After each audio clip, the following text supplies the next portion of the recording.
This was an oral reading I got done in New York back in, at the end of last year, I think. And I remember she said, "You're gonna be talking a lot." I feel like I'm coming back to this boy. So I've been thinking a lot about space, and not only space, but making space, making room, and letting go. In my last video, I talked about burnout and my journey through it and realizing that I was burnt out. And I came to a major realization that I should separate my work life from my home life. To give you some context, currently I'm in a 3-bed, 1-bath. My dining room is a sewing studio. The other room is a photo studio, like a makeshift photo studio. And I happen to have a guest room too, but I have all my fabric sitting in that guest room. So it's more of like a fabric storage room. But everything in my life revolved around making work fit into my home. But now I can happily say I am getting a dedicated workspace. A new friend of mine was looking for someone to share a workspace with, and we both sew. So once we talked on the phone, realized it was a good fit. We signed on the dotted line. And immediately after, I started looking for 1-bedroom, 1-bath apartments. I was so excited that now my house didn't need to be my workspace. It can be a place where I come home and feel relaxed and can have people over without being like, "Sorry, excuse the mess."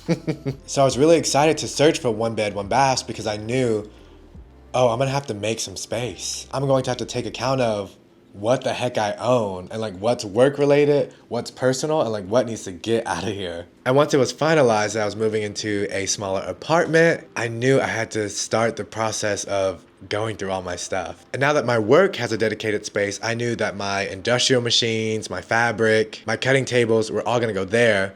So now I just had to look at my personal belongings. And to my surprise, I have accumulated a lot more than I thought. Furniture I rarely use, photography gear that I haven't touched in years, other random electronics just collecting dust, and things I've moved from like house to house simply because I've always owned them. Making space isn't always just about organizing what you own. Sometimes it's about being honest on what still belongs in your life.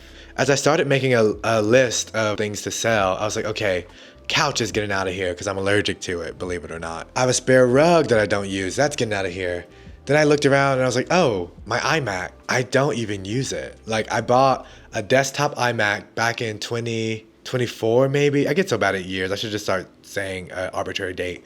And I bought it for work to edit videos, and I rarely use it. I feel like the most I've ever used it was during the winter when I couldn't always go out and run. I'd use my standing desk and walking treadmill and literally just like watch YouTube videos or like sing karaoke. Yeah, so I don't use it that often. Everything I do, editing these videos, editing photos, all happens on my laptop. So I was like, oh, I could sell my iMac. I found my old vlog camera. It's a G7X Mark II. And I was like, oh, this is just sitting in a box. I should sell this. Both with like the iMac, the G7X. I was like, I don't know if I can. I was just feeling really confused about the idea of selling it. Especially for the more expensive stuff, I was like, wait, I can't sell this. I bought this for my business, which technically is true, but I haven't used them. Like maybe in the very beginning I was using them for that, but I found other more efficient ways to do what those items were supposed to for me. So I thought to myself, why is this so hard? Why am I struggling to let these things go? But then I realized I wasn't evaluating whether I needed them or not. I was remembering how meaningful they once were to me. And it almost felt like a crime to get rid of that memory or get rid of that relationship. I wasn't just trying to hold on to my iMac or my G7X. I was holding on to an older version of myself that needed those items, that really loved the fact that he was able to buy those items for his business. And I felt like selling them would let that version of me down. But I feel like we all do this with relationships, with possessions, even routines. We connect them to either an old version of ourselves or who we think we ought to be. But in reality, we might be confusing history with necessity. And to bring us back to color and what I was talking about in the beginning of the video, this had me thinking a lot about my root chakra and root chakra in general and like how that's the lowest.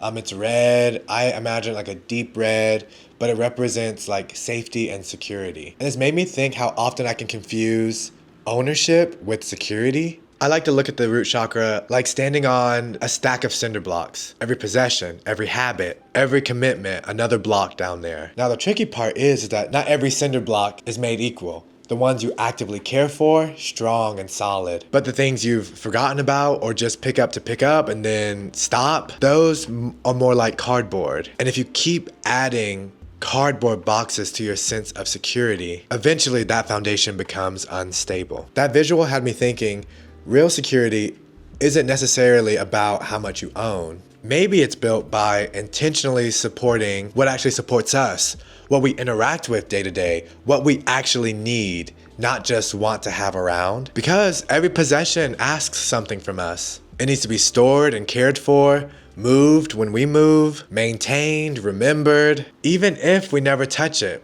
Everything we own not only occupies physical space, but a mental one too. And that realization brought me to the topic of this video, which is the power of making space and what that can do for you. And how we've equated like making space or letting go as a negative thing or something that's extremely difficult to do, when we can flip that perspective and look at it as making room for what's next and making room for new opportunities. In my current life, in my present, I want to be in the habit of making space for fulfilling opportunities. Don't let the need to hold on to something have you holding on to the ghost of something that is no longer present, that no longer exists or no longer supports you. You gotta release it. You gotta let it go, whether that's selling it, whether that's donating it, whether that's ending a habit, ending a relationship, ending a perspective that's taking away the joy in your everyday. Step away and leave room for what's next. No, I feel like there's a negative connotation to letting go because of the room that you leave. There's an emptiness that is equated to that. And I don't quite think of it that way. I actually like to think of that emptiness or openness as a lighthouse or a beacon. When you let something go out of your life, it creates an opening. For a while, it may feel uncomfortable. You'll notice its absence. But for me, I think that space, the longer it's held open and cared for and maintained, that opening becomes the very thing that's guiding what's next to you. And the longer it's there, I think the stronger that beam is to guide in what's for you. But you have to take care of that space and honor the fact that you're already whole. You're not missing anything. You're just in transition to what's next. Now, this doesn't happen immediately, and it definitely doesn't happen on our self-proposed timeline. But eventually, something new finds its way to you to reside in that space that you've been so intentional on maintaining and taking care of. And realizing that the recesses of who you are just as important as the outward things that are very visible. So you're never incomplete because something left. You're simply creating room for what belongs next. And I think that faith and trust are a big part of this process. And when I say faith, I don't mean one that comes from like judgment or control, but one that comes from just an unwavering trust that fulfillment is a birthright. That's what I believe. That's something I strongly believe, that fulfillment is a birthright. But sometimes we can get in our own way by confusing what fulfillment looks like to us because we base it on other people's or outward expectations instead of taking a real look inside about what we really need to survive, what we really need to be happy. Because I'm gonna go out on a limb and bet it's not much. Or at least for me personally, I can definitely say I don't believe it's much. So that's where I am. I'm making space. I'm excited to make space. I'm nervous to sell things, if I'm being honest. I think I said that in the beginning. I still am, but I'm doing it anyway because I know it'll make space for new opportunities, and it'll give me peace of mind to know that everything I own is something I interact with every single day, or at least once or twice a week. And some of these items were expensive. Some of them are sentimental, but what's really cool is that they've served their purpose, and now I get to pass them on to someone else who may have an immediate need for them. And it's a win-win because I'm also getting funds to help support this new chapter I'm so excited to walk into. If there's one thing I hope you take from this video, it's that you don't always have to carry every version of yourself into the future with you. Sometimes the most courageous thing to do is just to make space.